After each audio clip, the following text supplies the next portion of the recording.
in a world full of, because I hear this from women a lot, and you can tell me, they say that a lot of guys play games, a lot of guys are just not serious. You be talking to them 1 minute and the next they go ghost. Is that a common thing that you have experienced in the past? Yeah, definitely. And I was telling him, like, I was getting off the app because, yeah, I was talking to people on there.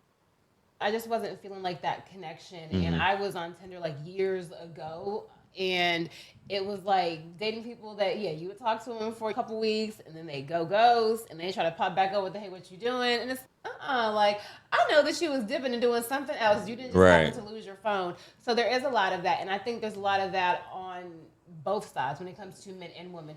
And so I feel like a lot of people try to have like a protective shield when it comes to dating. But what ends up happening is that they end up just trying to be the first one basically to say, got you. Right. And so because people are so used to that, it becomes a cycle of, as opposed to trying to get to know me and understand that I'm genuine, you're already trying to get your get back because you've Yeah. been burned so many times. And so then it's just like perpetual insecurity all around. So with him, like, we haven't stopped talking since that day. So I think you hinted at it, Marquise. You said that obviously she was engaging.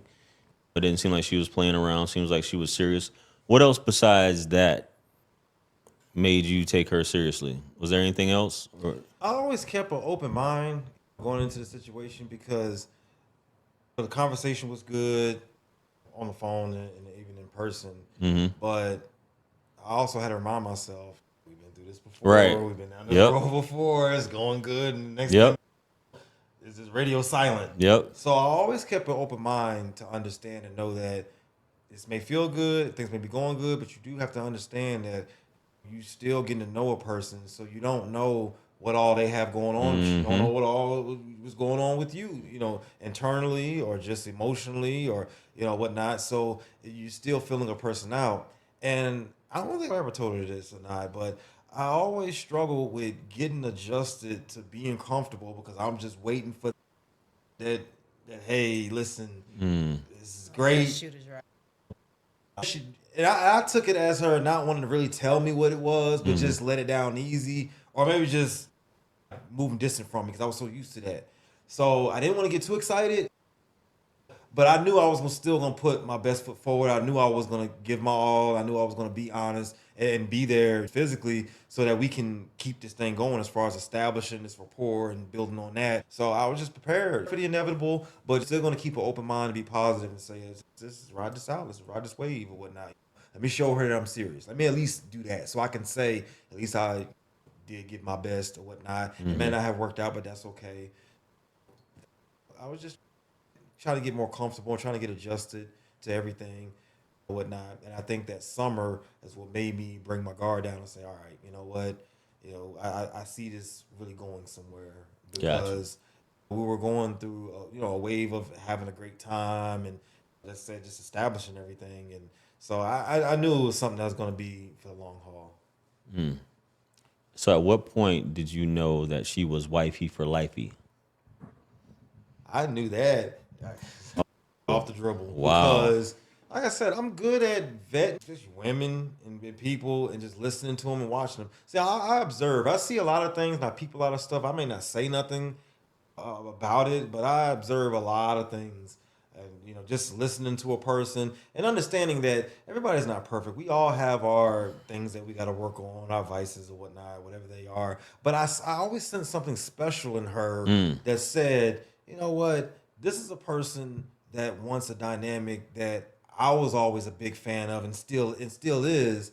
So let's see if we can build on that. She wanted a family just I did because at the time I wasn't really seeing my kids on the regular, Mm-hmm. but I knew that this was a person that I shared this thing in common with.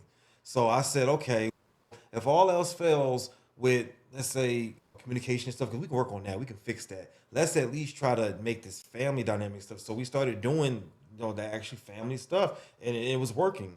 And I said, okay, to myself, I remember saying to myself many times in the beginning, let's just keep it going. Why stop? Let's get creative with it. Let's start doing other things to see where we match at. I put her on to different music and movies and stuff and everything. So we're just bouncing off each other with ideas. And Mm-hmm. that's what really catered to, building on to what we have now. Man, that's awesome, man. And that's just obviously it happened quick, Yeah. or Yeah. as people would like to say, as Yeah. opposed to years Yeah. trying to. And I didn't want to go that route because I knew if I did it, I'd lose her. I knew that because one thing I said, you have to be the type of person for the woman that you want.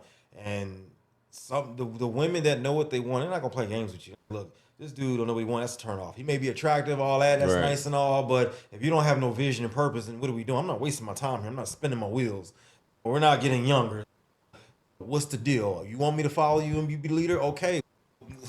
What are we doing? So I knew I had to come correct, and I knew I had to, cut off certain things and not go in with the lies and the games and the little stuff that people look at as red flags. We had to be serious. Just be honest with it. Just be honest with your intentions and what you want. And I knew that coming through the door. And like I said, I just wanted to keep that consistent. I knew keeping consistency and us spending time on my off days or her off days or trying to fill those voids with us spend time together. I knew it would make it stronger because if I was one of those as like I was before, making excuses and going to do other stuff, entertaining other people, a person may not know specifically what you're doing, but they're gonna feel something's up. Yeah. Like, what's up with dude here? What's going on? In the beginning, we were spending time, we were doing this. Now he's pulling back a little bit. He's still here, but he's not really here, and I didn't want to do that. So I devoted a lot of my time to her and us doing things together.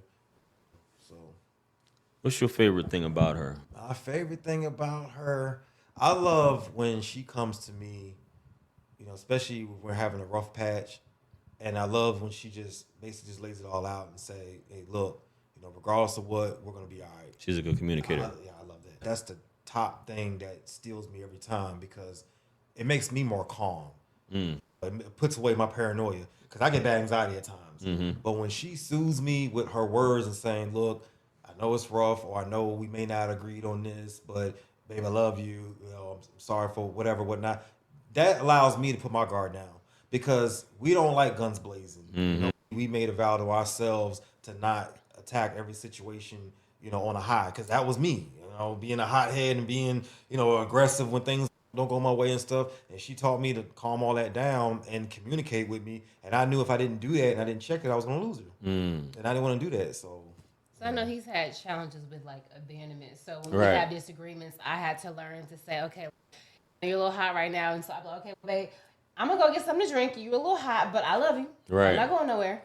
And so that will let him know I'm really going to get something to drink, Right. but I'm not leaving you. I'm not leaving the situation. Like, we're not done. We're not over. And that would help. Like he said, that would help the situation. So he knows, like, we had a little spat, but I'm still here and I still love you. Now, Marissa, what's your favorite thing about Marquise?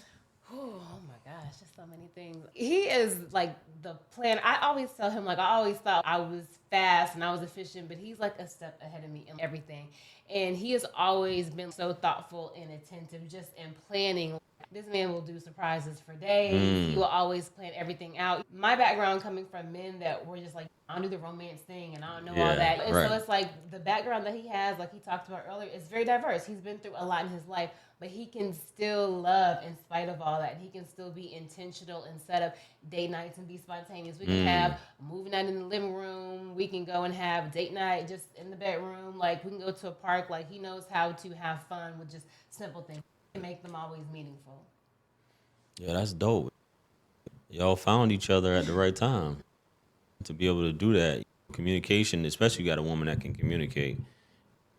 That's pretty dope. yeah, communication. We both learned that that's the thing that's going to keep the engine going in this relationship is communication. Because once you stop all that and you start becoming distant, that's when your mind starts to wander and everything or whatnot. I knew if I didn't open up in certain ways, that's just going to trickle you back into your old ways, into your old habits of just dismissing everything and just putting yourself before everything else. And now that the chips on the table and everything, every move you make, you want to make it intentional. And understanding that it's not going to be pretty all the time. It's not going to always be the sun, moon, stars, all that good stuff. It's going to be challenges. But it's going to test the strength and the faith of your relationship or whatnot. And that shit, you don't have to be a religious person to understand that and to know that you're going to get tested. You're going to get faced with challenges. It's not designed to be easy. If that was the case, there'd be no divorce. There'd be none of that. But You gotta just stick it out and work it out. You know, if you really want it. If you don't really want it like that, then it's gonna show.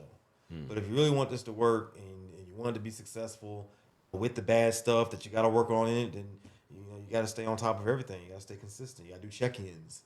Yeah, so I was gonna say we do like intentional check-ins, whether it's a lemon squeeze situation, like Right. just get it all off your chest, or we have what we call like our nude counseling, because like when you're nude, you can't really be that mad at each other, but that can be a time that we Say can it when you what? nude counseling. Explain that, because this is What we do this is a new is- concept right this- here. Yeah, this for is, me. Yeah, you know? but this is between me and her. Let's Yeah. say, for example, Jay, you with your lady, Right. And y'all say, okay, we're gonna take off all our clothes, just me and you, in this room by ourselves. It's not nothing sexual, nothing Right. like that. It's just y'all completely naked, and you putting it all on tables, whether good, bad, or whatever. 'Cause Wow. when you're So you're most naked, vulnerable. you can't hide your feelings, or you tuck your arms away in your shirt Right. or whatnot, and be jaded. You have to be exposed to each other. It's a private thing for couples to be able to get your flaws out there.